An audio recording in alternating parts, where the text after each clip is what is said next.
لیکن آج اگر کسی کو کوئی کہتا نا یہ رافضی ہے، یہ ناصبی ہے، یہ خارجی ہے، اس کے بارے میں آپ کو رائے قائم کرنے کے لیے کسی بزرگ بابے مولویوں کے فتوے کی کوئی ضرورت نہیں ہے. اس کی ویڈیوز اویلیبل ہوں گی، وہ آپ خود سنیں گے اور پھر اللہ کے فضل سے ان کو گالیاں پڑیں گی جنہوں نے جھوٹے الزام لگائے ہیں، جس کی زندہ مثال مولانا اسحاق صاحب ہے.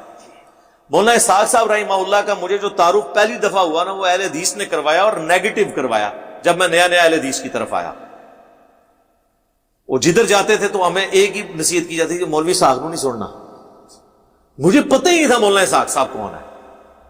اچھا، میں نے میرے آفس کے ایک کولیگ جو دوسرے آفس میں تھے، میرے یونیورسٹی فیلو تھے، وہ آئے ایک دفعہ تو مجھے کہنے لگے کہ میں فیصل آباد جا رہا ہوں اس دور کے بہت بڑے عالم کو ملنے کے لیے نا. تو میں نے کہا کون؟ وہ کہنے لگا جی وہ مولانا اسحاق صاحب ہے نا. میں نے کہا یار میں نے تو سنا ہے وہ بندہ گمراہ ہے. تو وہ مجھے کہنے لگے، وہ میرے جونیئر بھی تھے، مجھے کہتے ہیں جی آپ تو ایسی بات نہ کریں، آپ تو اتنے فرقوں سے گھوم گھما کے اہل حدیث کی طرف آئے ہیں، اب آ کے آپ نے بریک لگا لی ہے، اس طرح کی ورڈک نہ دیں، آپ انہیں سنیں تو صحیح. میں نے اس کی بات پلے باندھی، چونکہ ظاہر میں بریلویت دیوبندیت اس لیے تو نہیں چھوڑی تھی کہ میں اہل حدیث کی ہر بات کو مان لوں گا. تو میں نے ان سے کہا کہ اچھا آپ جا رہے ہیں. ان دنوں میں تو یوٹیوب کا کوئی غوغا نہیں تھا، سیڈیاں چلا کرتی تھی. یہ میں آپ کو بات کر رہا ہوں 2009-10 کی آلموسٹ. یوٹیوب کو تو بوم ملا ہے 2012-13 میں، لانچ تو یہ ہوگی تھی پہلے ہی. میں نے کہا یار کوئی سیڈیاں لے آنا.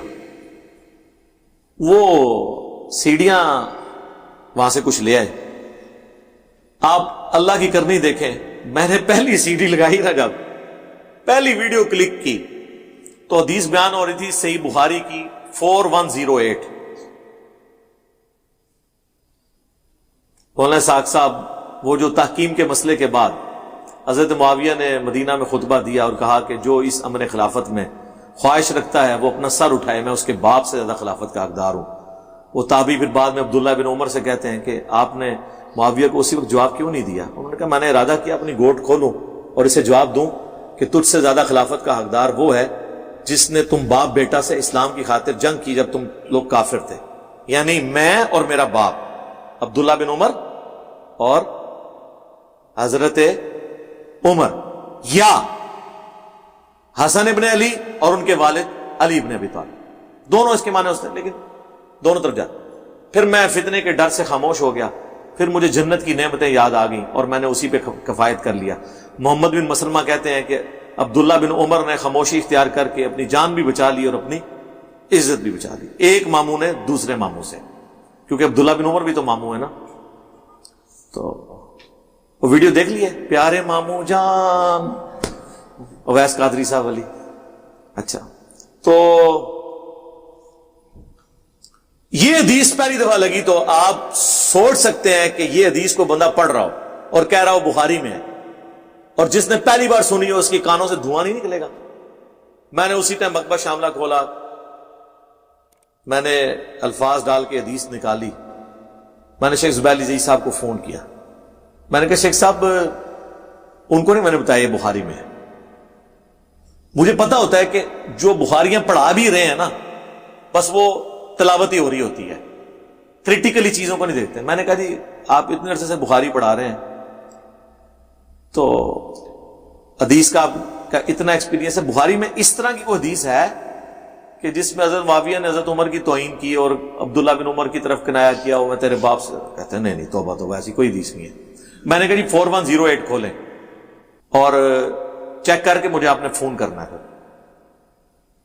2-3 گھنٹے کے بعد جب میری آفس کی چھٹی، میں اپنی آفس کی گاڑی میں جب واپس جا رہا تھا، راستے میں شیخ زبیر صاحب کی کال آئی، اوہ علی بھائی واقعی حدیث تو ہے. میں کہا پھر؟ کہتے ہیں بڑی گستاخی کی ہے حضرت عمر کی انہوں نے. تو میں نے کہا جی یہ اس بابا جی نے بیان کیا ہے جس کے خلاف آپ نے مضمون لکھا ہوا ہے، اسحاق جہل والا. او علی بھائی یہ تو اہل حدیثوں نے مجھ سے مضمون لکھوایا تھا. وہ بابا بڑی چیز ہے علی بھائی. ارے بابے نے خود بھی سنیا ایسی شیخ زبیر صاحب نے. ہاں لہذا میرے خلاف بھی شیخ زبیر صاحب کو مضمون لکھ دیندے نا گن پوائنٹ تے تو تسی سمجھنا جی وہ اس قسم کا ہی مضمون ہونا سی. لیکن میرے ساتھ ان کا وعدہ تھا کہ وہ 1 سال سے ہی پیچھے پڑے رہے ہیں. شکر ہے ویسے میں اہل حدیث کو سلوٹ کرتا ہوں کہ انہوں نے جھوٹ نہیں بولا. جہاں کہیں جھوٹ بولے ہیں, یہ جھوٹ بھی بول سکتے تھے کہ یہ کوئی تحریر لے آتے شیخ زبیر صاحب کی طرف منسوب کر دیتے یہ ان کی تحریر ہے تمہارے خلاف, لیکن میں ان کو سلوٹ کرتا ہوں کہ انہوں نے یہ جھوٹا الزام میرے پہ نہیں لگایا. میں ان کی بھی تعریف کرتا ہوں. اور یہ کہتے ہیں نہیں وہ آخری وقت اس کہندے سا, ٹھیک ہے نا. تو وہ مجھے پتا ہے کہ ایسا, وہ میں نے پھر ان سے یہ کہا تھا کہ آپ مجھ سے نہ تعلق ختم کر لیں. اب ہم انشاءاللہ ملیں گے میدان محشر میں انشاءاللہ تعالی, حوض کوثر پہ. ہاں جی انشاءاللہ. اور تماشا دیکھیں گے بنو امیہ کا وہاں پہ, سحقا سحقا لمن غیر بعدی. تو میں نے کہا آپ کو کوئی مولوی فون کرے نا اہل حدیث کا, آپ کہیں گے میرا تو علی سے کوئی تعلق ہی نہیں ہے, نہ میں اس کو فون کرتا ہوں. تو یوں میری اور آپ کی جان چھوٹ جائے گی ان مولویوں سے. ان کا بالکل ٹھیک ہے. پھر میری شیخ زبیر صاحب سے کبھی فون پہ بات نہیں ہوئی. تو بہرحال وہ مولانا اسحاق صاحب کا میں بتا رہا تھا, میں نے جب سنا تو میں نے کہا یار یہ تو, پھر میں نے ان کے خلافت کے وہ جو پنجابی میں لیکچرز ہیں وہ سارے سنے 2 راتیں لگا کے. پھر میں کہ آ جاؤ اہل حدیث ہو تسی کہتے ہو بابا گمراہ ہے.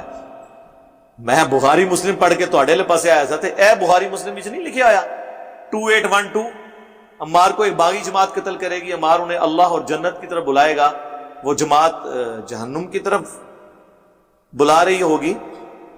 یہ حدیث نہیں تمہیں بخاری کی نظر آ رہی, اور باقی ساری چیزیں بخاری آپ کو پتہ ہی ہیں. تو اس سے پھر یہ میں بتا رہا ہوں پروپیگنڈا ہوتا ہے, لیکن اس پروپیگنڈے میں بھی خیر نکل آتی ہے.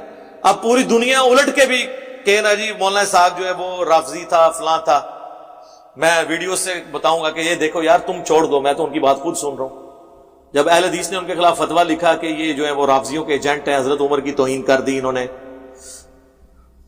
آدھا کلپ انہوں نے کاٹا کہ حضرت فاطمہ کا قاتل کہہ دیا فلاں کہہ دیا. ان سے پھر ان کی زندگی میں نے کسی سوال کر لیا کہ آپ یہ, ان کا میں اگر ان کو قاتل مانتا ہوں تو رضی اللہ عنہ کہہ رہا ہوتا. میں تو یہ کہہ رہا تھا کہ شیعہ کو یہ بتایا گیا ہے, اور جس کو بچپن سے یہ بتایا جائے اس نے گالیاں ہی نکالنی ہے نا. میں یہ نہیں کہہ رہا تھا کہ وہ صحیح بتایا گیا. اب یہ اس بات میں اور اس بات میں کتنا فرق ہے. حضرت عمر کی شان میں خطبات ہے مولانا اسحاق صاحب کے. تو اب اگر کوئی فراڈ کرے گا نا تو ویڈیو سے, میں ہزاروں ایسے لوگوں کو جانتا ہوں جن کو مولانا اسحاق کا تعارف ان کی وفات کے بعد ہوا ہے. تو پھر مولانا اسحاق تو فوت نہ ہوئے, ابن تیمیہ مر گیا, اس کے ماننے والے ناسبی ٹولہ مر گیا, مولانا اسحاق نہیں بنا. ہاں وہ تو زندہ ہے اپنی ویڈیوز میں, لوگ لگاتے ہیں کہتے ہیں وہ تو یہ بات نہیں کر رہے, تم کیسے کہہ رہے ہو. ابن تیمیہ کے بارے میں تو آپ جو بھی بول لیں, ان کے بارے میں تو کتنے فتوے موجود ہیں ان کے زمانے کے علماء کے. بندہ کنفیوز ہو جاتا ہے کہ ابن تیمیہ کیا تھا. 2 طرف رائے قائم ہوتی ہے. مولانا اسحاق کے بارے میں تو ہو ہی نہیں سکتی, ان کی اپنی ویڈیوز موجود ہیں, ایک طرف ہی رائے قائم ہوگی. بس آپ اس کو میرے بارے میں بھی سمجھ لیں, میرے بارے میں جو مرضی کریں گے, جب تک لوگ سوچنا برقرار رکھے ہوئے ہیں, یعنی مجنون اور قلندر نہیں ہو جاتے, وہ انجینئر صاحب کی باتیں سن کے خود کمپیریزن کر لیں گے. مجھے ان باتوں سے یقین کرے کوئی ٹینشن نہیں ہوتی, مجھے خوشی ہوتی ہے. میں چاہتا ہوں کہ ہر مولوی ہر مسجد میں میرے خلاف جمعے پڑھائے جائیں, میں ڈسکس ہوں. اس کا فائدہ کیا ہوگا, لوگ بیٹھ جائیں گے.